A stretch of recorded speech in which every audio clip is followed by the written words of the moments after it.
Welcome to the Daily Horror Habit Podcast. I'm your host, Jay Krieger, bringing you daily reviews of currently streaming horror movies for your twisted pleasure. Be aware that these reviews may include mild spoilers. And as always, I hope you enjoy. Today I'm joined by a returning friend of the show, Bernie, to review 47 Meters Down, Uncaged, which is currently streaming on Amazon Prime Video. Johannes Roberts returns to direct the 2019 follow-up to his 2014 deep-sea shark attack flick, 47 Meters Down, which Bernie and I actually reviewed in episode 34 of Daily Horror Habit. So if you haven't listened to it, why don't you go back and check that out before listening to this one. Bernie, welcome to the show. I appreciate you having me back on, man. I'm excited to talk about this. No problem. I figured since we both kind of enjoyed 47 Meters Down so much, I'd have you on again to talk about the sequel, which I'm conflicted about, and I know you definitely are. So it'll be interesting to kind of just jump through and talk about what we specifically liked, and then I think for the most part, you and I are probably on the same page for some things that Johannes clearly did not learn from making the first movie that unfortunately carried over to the sequel, unfortunately. But so yeah, 47 Meters Down Uncaged is a single serving entry in the series. It's not connected to the original one, despite them sharing the same moniker. So in Uncaged, Johannes has done just that in changing up the setting of the film from the confines of a cage with a claustrophobic underwater city. We follow four teenage divers as they discover a sunken Mayan ruin, but then they quickly learn that it's a hunting ground for deadly great white sharks. So I thought that we would start on stuff that we actually kind of enjoyed about the movie, because I think that would probably be just a more productive conversation instead of just kind of dunking on the easy dunks that this movie presents. Right. So what was something in this film that you thought it actually did well, whether it's building upon from the original or something that kind of takes a new angle on the shark attack genre? I mean, first off, I gotta say the character development is flawless. No. So one of the things that I don't know if it's necessarily annoyed of in horror movies in general, but those jump scares, I feel like in a lot of movies you can kind of tell when that's coming. And while I think there are certain areas of this movie where, certain characters get killed by that shark where you can kind of see it coming a mile away, there are other times where it is a little bit creepy how Johannes kind of, progresses through that scene in order to get to that point. So giving him credit to that, I think some of the jump scares were pretty good. But yeah, those were few and far between, unfortunately, from some of the other stuff that was going on. What about you? Yeah, so for me, I'm very appreciative of especially the rare instance where a director is doing a sequel to their own movie, especially for a horror film the original one did well, but at the same time, it's not one that I would ever watch and assume that it was going to get this big theatrical sequel. I would kind of assume it would be straight to DVD or straight to VOD kind of sequel like you see with movies like Deep Blue Sea or something like that.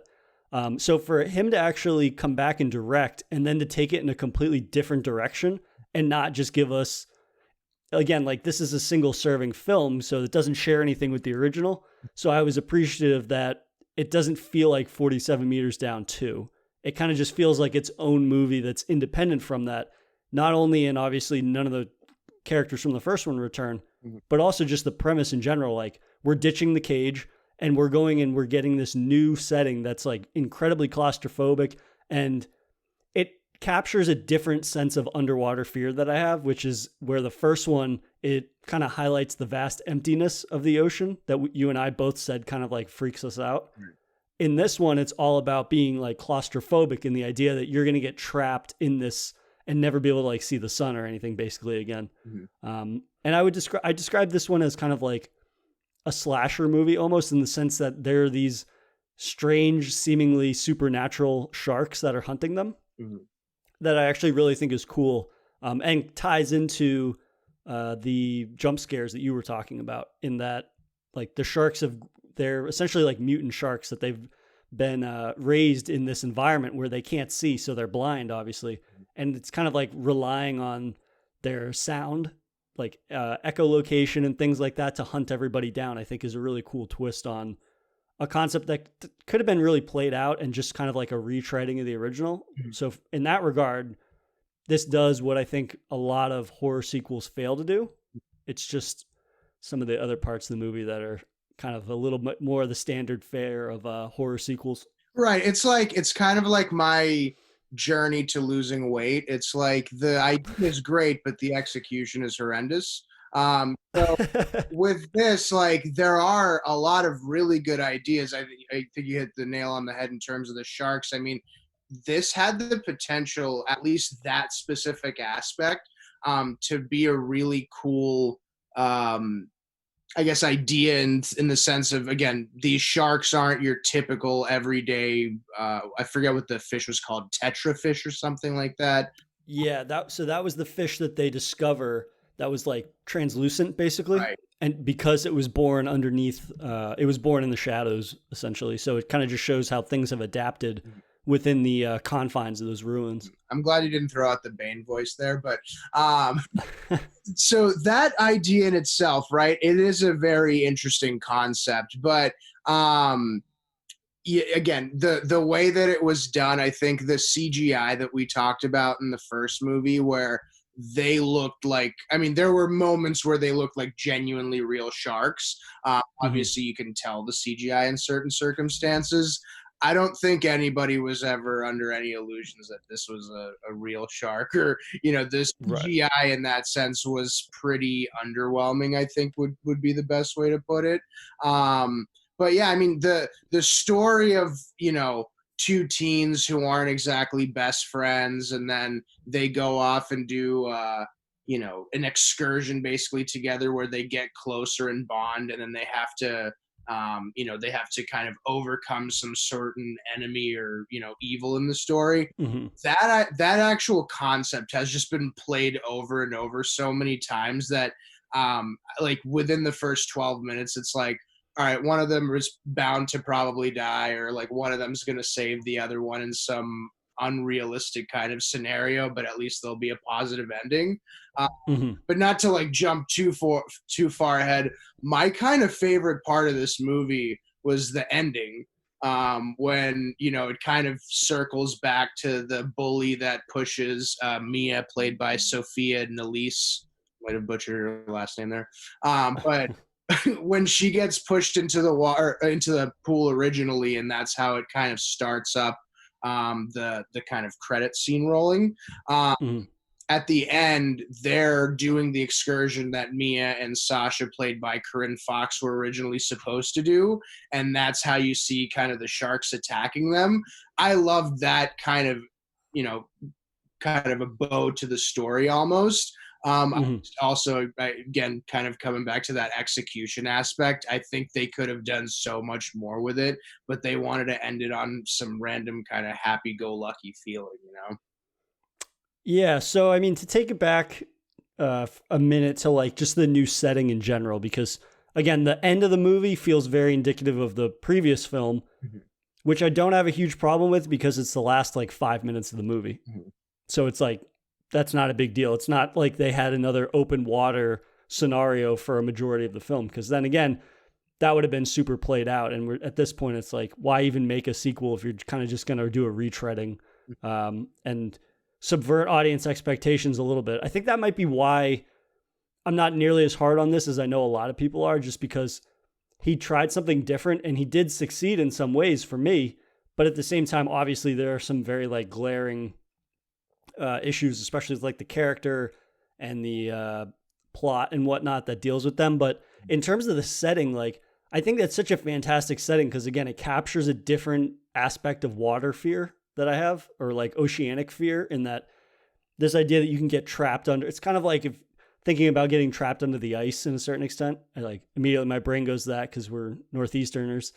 But just in terms of like what they're able to do in that space is actually kind of cool. Like there's one scene early on when one of the girls gets scared by the translucent fish that we mentioned, Yeah. and she knocks over a pillar, and the pillar falls in the sand, and then there's like a dust up essentially of like dirt and rocks and sand and all this. And that scene is super unnerving to me because this idea that you can become like desensitized to your surroundings and everything, and like your view is blocked, and that's something that would happen in a cave like that. Yeah. You know what I mean? It's not it's a very kind of like organic scare that's tied to the environment itself, instead of kind of just having all of these instances of like somebody being scared by a fish or seeing the shark. It's like, I wish that scene, though, as much as I enjoy it, is an example of something I wish they had done more of, which they kind of do at the end. Like there's the, I think it's the riptide. Yes. When they're trying to escape the ruins, essentially, they find a way out. They have to cross through this kind of like riptide tunnel that sucks one of the girls down into the bottom of it. That was super unnerving. But again, like those are two instances in a 90-minute movie that I really wish they had more like that, because then if you have these more like survival moments, kind of, it almost becomes more of like survival horror. And that would help to kind of like break up the shark moments, which I think are, again, I think it's successful in like its depiction of how brutal shark attacks can be. Right. But at the same time, like it is returning to the well a lot of the times in terms of just like, oh, the shark's about to get you, it like lunges at you and stuff. And it's like, there's 4 instances, I think, where somebody swims into like a narrow crevice just out of reach of the shark as it sticks its snout in and snaps at them. It's like, there's like 4 or 5 instances of that. And it's just like, okay, we got to move on from that. Right. Got to do something new and original. Creative ways of kind of getting this point across. Mm-hmm. What was there a moment where you kind of thought that everyone would die, or you know, not to spoiler alert too much in that sense, but That's okay. did that ever kind of cross your mind, or did you always feel like there was a glimmer of hope for one of the 2 main characters? So I think something that I can appreciate about his movies is that nobody is safe, essentially. Like we learned in the previous film, spoiler alert for 47 meters down, but like one of the sisters gets killed. And then they kill a couple of the guys off of the boat. So it's like Johannes is not afraid to kill off characters no matter how central they are. Mm-hmm. In terms of this movie, again, like he does do that, but there is kind of like a Disney cookie cutter feeling to the character arc of the 2 sisters, which we'll get into more. But then seeing that he has no qualms about kind of like killing off their friends and everything, like that again, I prefer, because it shows that the director is willing to actually like genuinely surprise you. Like in one instance, Alexa, who's one of their friends that they're cave diving with, it looks like she's going to get away because she survived the riptide. Mm-hmm. And then just as she's about to, like the shark gets her and she has to take off her mask and her tank to get away. And then she ends up drowning in the water. And it's like his willingness to do that and to kill off characters, even if you think that there's like a brief glimmer of hope, I think there's just something about that I can respect in a director, because so often we get kind of like the ending of 47 meters down where you have this kind of like clean cookie cutter ending. It's like, okay, you should have, we talked about this when we reviewed 47 meters down, in that like he should have ended the movie earlier than he did, because there's that instance where Mandy Moore's character has, I think it's CO2 poisoning or something like that, or oxygen poisoning or whatever. Where, yeah, exactly. And she's like hallucinating, and she has a hallucination that she gets saved. But then we find out, no, she's still stuck in the bottom of the ocean. And it's like, that would have been the mean-spirited ending, but at the same time, that would have been so much more disturbingly memorable than just her getting rescued. Satisfying. So, yeah, exactly. It would have been satisfying. And it would have been, for me, it would have been another reason to tell people to go see it, because it's like, hey, here's this director that it's still a PG-13 shark movie, so you know, like, to a certain extent, how gruesome it's going to be, but it's like, that could have been an ending that he could get away with a PG-13 ending and make the movie that much more memorable. Speaking of memorable things, I don't recall that woman's name. I think Catherine was the girl's name, played by Breck Bassinger. Her death is one of my favorite deaths in all shark movies. When they just rip her apart, like the. Oh yeah. You mean Nicole? When she gets ripped in half by the 2 sharks? Oh, was played by sorry, might be I'm looking at the cast on here, and I might be mixing those. I just want to make sure we're talking about the same person. But yeah, that was that's one of the best kills in the movie, I think. It was glorious in every way, both ending for that character. Just a really good introduction into what these girls are facing, girls and guys, I guess. But I mean, so. You know, looking at the film in total, obviously, you know, I think we would both agree that 47 meters down is better, albeit, like you said, it's a very different movie. Absolutely. Do you see this as Do you see any sort of themes that come from other shark movies, like odes to them in some way, or is this kind of a standalone shark movie for you?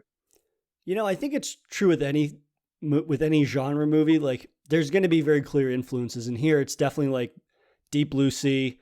You've got obviously Jaws. Like, you can't make a shark movie and not uh, Have that? capture the essence of Jaws or try to replicate a lot of that essence. And I think the difference between 47 meters down being a shark genre in and of its own is that, like, there is a level of mean spirited brutality in these movies that is depicted in a way that differentiates it from other shark movies. Like, I don't know, movies like The Meg or Deep Blue Sea, like, those are very fantastical, especially like The Meg, where it's a megalodon shark, so it's supposed to be prehistoric, and it's like 50 times, it's like the size of 15 whales or something insane like that. And then you've got Deep Blue Sea, where it's like the same thing. It's like a mutant shark, basically. But then the sharks in this, at least, they're depicted somewhat realistically. Like, I referred to the blind sharks as mutant sharks earlier in the movie, but it's not really that they're mutants, that they have special powers or that they're massive. It's just you describe them as such because they're born blind, because they're raised in this darkness. So they're different, but at the same time, like, the way they're presented is still realistic. Like, they use echolocation. There's 2 or 3 of them, I think, in the movie. It's not there's one that's, I don't know, the size of a whale, or there's not like 20 of them tracking people. So I think that sense of somewhat realism or grounding in this series definitely separates it from other shark movies that get a little more fantastical with it, and kind of, I don't know, it's just it's easy to take yourself out of the experience because it's so far-fetched. Whereas in this, I feel like the presentation of the scenarios is actually like pretty realistic in a way that you could see yourself in the character situation, and thus it almost feels partly like a survival movie in a lot of ways, which I like. I mean, the merging again of that idea of claustrophobia and being in water, obviously, Johannes does a great job of it, but coming back to kind of the execution of it again, I mean, they're in a Mayan temple. Essentially, they got there because some guy one of the workers of Grant's wanted to have sex with Alexa. And then he's like, you want to see a lost city? Like, there would be a little bit more, I feel like. That was his in. I mean, hey, Mazel Tov, whatever helps you out. But, I just think, again, the realism to that effect, that I might be, a crusty crab saying that.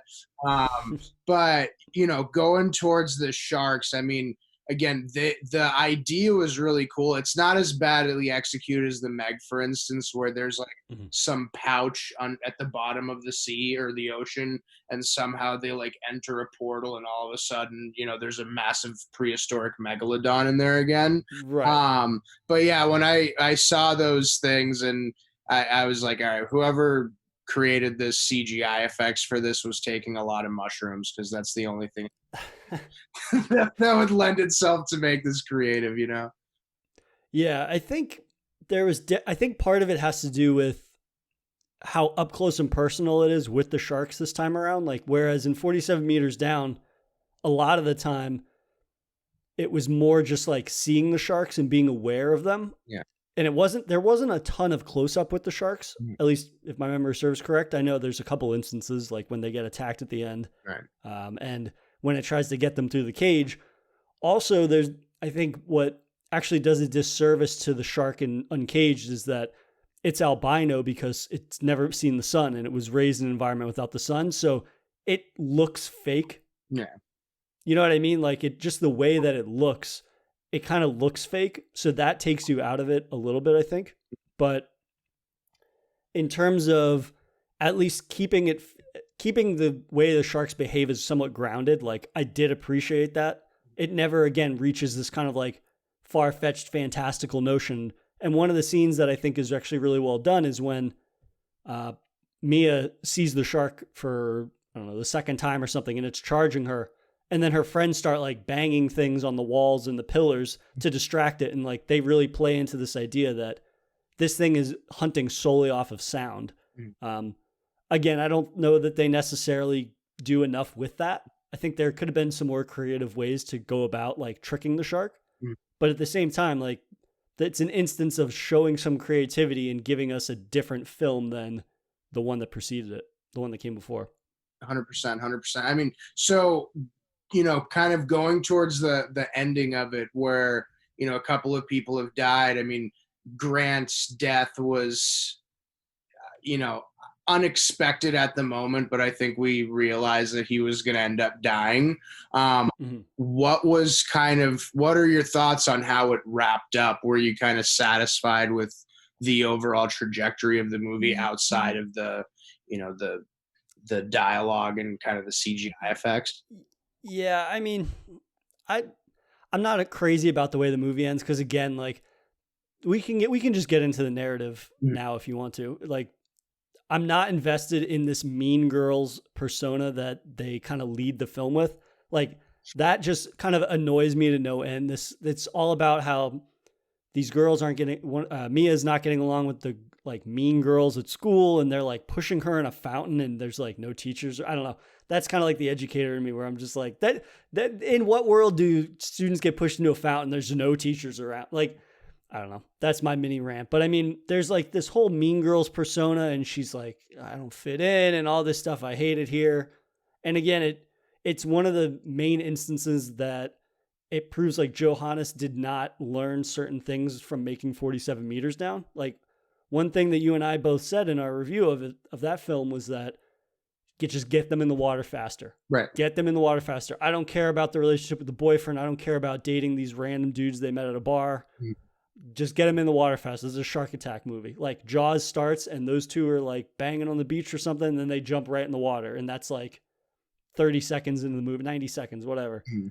And in this, there's just so much focus on that relationship between the two stepsisters and their friends and the mean girls at school that I just don't care about it. Mhm. And it's just something that gets in the way of them getting into the water, which is obnoxious. Right. I think, correct me if I'm wrong. I mean, I didn't have a stopwatch, but I feel like it took them longer to get into the water in this movie versus that last movie. And That's what I would assume that, or like the dialogue is just so bad between all of them and being like catty and whatnot that it's like, oh my God, this is, I think I checked at one point and it was like, they get to the gear stash on that raft before they go diving. I think it takes 25 minutes or 20 or 25 minutes. And it's just like, we learned we just got it. You got to get in the water faster. Like, exactly. I mean, we literally learned equally in that first scene of Mia getting pushed into that fountain or water, whatever it was, as we in the next 20 minutes trying to give that background of her dad is, yeah, we just moved down here and there's no friends and you'll fit in soon, honey. Don't worry. Let's take a little mini vacation to get your kind of head out of that stress. And yeah, well, that's kind of how every, like horror movie kind of begins. So that trope kind of, again, it's just been rehashed so many different times. yeah. But, kind of going to the ending there, where it's basically just, Alexa's been killed, John's dead. I don't know what happened to Mia and Sasha's mom, but I'm sure she's in the background somewhere. And both Sasha and Mia getting attacked by sharks in at different points at that ending. Mm-hmm. How the fuck are they not bitten in half? Yeah, I mean Like, that entire sequence kind of like debunks my point earlier about like it's based in some reality because I love this. They are like so picky choosy with like how sharp sharks' teeth are because at one point Mia gets grabbed like around the midsection yeah, by a shark and then she starts stabbing it in the face with the shark tooth that her father gave her at the beginning, and then she escapes, but somehow she hasn't like bled to death and her organs aren't hanging out and all this stuff, and it's just like this is a bit much. Like, how would you bite into a chicken nugget, right? You're not gonna right. slowly, bite your Right. teeth into it. You're gonna chomp it off. We're a chicken Right. nugget to a shark. I mean, so the way that, again, that was executed. I mean, I liked the way that Sasha gets hit first. She in theory jumps in and she's the only person, which was Mia does, which is kind of crazy, but it's heroic. I get it's part of the movie. But then when she gets hit the same exact way and then the shark comes back again as they're like jumping into the water, it's like whoever wrote this screenplay should get thrown into a pool of sharks. Like, this is Mia got real comfortable with cave diving real quick. Remember, she starts the beginning of the movie. She's like, I haven't done it in years. And then like an hour goes by and all of a sudden she's like Aquaman or Aquawoman. She's just like, I'm just going to dive right in there. Fuck it. She's messing around with like the air tank and everything like that. It's like, I mean, hey, I guess, you know, when you ride a bike.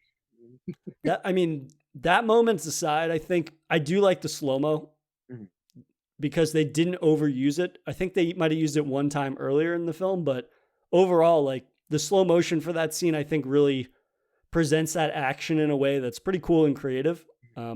Creative in terms of like the movie within the space of this film, not creativity in terms of like the most creative use of slow motion, but I think it's one of those things that kind of presents a unique angle to a pretty traditional shot in terms of just like what we would expect it.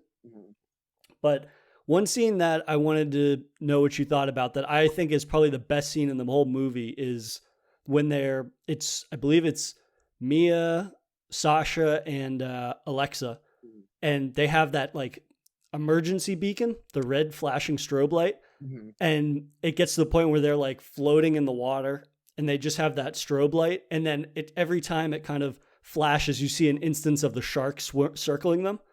And then it like is in sync with this kind of like whatever kind of beeping noise that it makes. Like that's probably the coolest shot in the entire movie. I love that shot. The only thing for me, I really sound like a Debbie Downer on this movie. I'm sorry, but hey, to be fair, it's not as good as the original. And I mean, you kept telling me, you kept teasing me when we were hanging out the other day. You were like, dude, didn't you sell me on this? Like, this is a great movie. And I was just like, correction. I've never said that this is a great movie or a good movie. I said that this is a sequel that expands on the original in some interesting and creative ways, but this is in no way a good movie. Right. There are entertaining parts to it. And it's entertaining. Right. I mean, there's going to be movies that get made. I understand that. You know, this is not by any means the worst movie that I've ever seen, but to that effect, I mean, I loved the idea of it. The first like 6 seconds of it was pretty cool, but it happened for like 25, 30 seconds. And I was like, I want one of these chicks to get their leg bitten off already. The shark is moving way too slowly for how it's beeping. Again, the concept of it is really cool. Just, I think the way that they executed it, it went from being more of, you know, kind of a horror scene to me to more of like, all right, like, come on, let's get back to the eating them or, you know, attacking them in that sense. I loved the idea of like when that guy was using the blowtorch and he kind of, I forget the gentleman's name. Was it Ben or Carl that was doing that? I think it was. I'm not sure, to be honest. Okay. They were pretty forgettable. Well, granted, you only saw them for a couple of minutes. Right. Well, that's all the character development we needed apparently on them. That's fair. But so they're just chum or meat for the grinder, right? Exactly. But so, I mean, again, that harkens back to our point of they needed to just.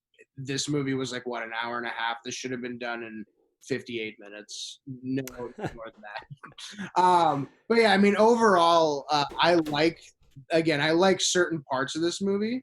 So. Kind of to finish it off, I mean, this movie definitely there's some positives that come with it, right? But I think overall, this is one of those movies where if you're having some drinks one night with a friend of yours or something, you just want to throw something on, in the background.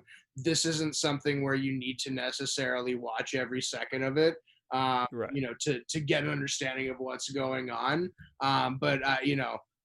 They definitely didn't deserve any Razzie Awards, but they weren't winning any Oscar awards either. You know what I mean? I think that's the best way to put it. And this is one of those movies that I think there was some notable outlet that gave it like a 1 out of 5. There was a bunch of like 4 out of 10s and stuff like that. And it's like, when I read those types of reviews or see those types of reviews, it's something where it's like, okay, you have to weigh the positives and the negatives. Like, again, even some of the positives in this movie, they're positive in terms of just like balancing out with the negative. But at the same time, like to give this movie a 1 or a 4, it's just like, it's one of those things where it's like, how many movies have you watched that you think that this is less than like, I think this is like a 5.5 or a 6 out of 10 or something like that. Not that like, and this is another thing that what's up? I said it's still a failing grade, but yeah, I agree with you. It's a Right. You know what I mean? But this is why I mostly hate review scores, because people are going to see a 1 and they're going to assume this is one of the worst movies of the year. And I think it's like you said, like this movie is obviously not winning any awards. At the same time, it's not winning a Razzie Award for being atrocious or anything like that. Whereas the narrative sucks, basically. But in terms of sucking, it's just very cookie cutter and kind of like Disney-esque. Like the stepsisters are fighting, they need something to bring them closer together, and that thing is going to be surviving a shark attack. But like the shark moments itself, which is why you go to see a movie like this, like it's a shark attack movie. You're here to see the sharks and see them rip people apart. Like if your expectations for the narrative are like something like Jaws, which has never been reached again in a shark movie, like right. That's unrealistic going into this. I think a lot of the kind of like creative stuff that he does with the sharks and the setting in this is actually well done. But again, there's just not enough of it. It's kind of like you said earlier, there's these brief glimpses of them and they pop up somewhat frequently. But again, for a 90-minute movie, it's not frequently enough that it is like something that I would be rushing out to tell people to watch. Whereas I think we both, not to speak for you, but like 47 Meters Down is probably a top 5 shark movie for me. What about for you? It wouldn't be in my top 3, but I think there's a case. Well, 5. That's what I'm saying. There's a case that I could make for it to be like snuck into the 5th spot. For 47 Meters Down, the first one? Yeah, the second one's my number 1. It's the best. No, the second one is for sure not in my top 5. But I'm saying like, just in terms of like quality, again, like there were some reviews that were like, this is atrocious, and I was just like, how many movies are you watching a year where this is like considered atrocious? I don't know. Or what is the general quality of movies you're watching? Like, right. If you're only watching stuff like Phantom Thread or Portrait of a Lady on Fire or whatever, like, yeah, I could see this being considered atrocious, but that's because this falls so far out of line with what you're normally watching. Whereas if you watch genre movies or if you're a fan of shark attack movies, there's not a lot of great stuff in this movie, but it does do some things that are entertaining. Mm-hmm. Well, first off, let me just say I fully understand now how much more intelligent you are about movies and cinema than I am, because I have no idea that. I don't know if I would say that, but the 2 movies you just referenced just flew way over my head, so I'm glad you asked me to elaborate on them.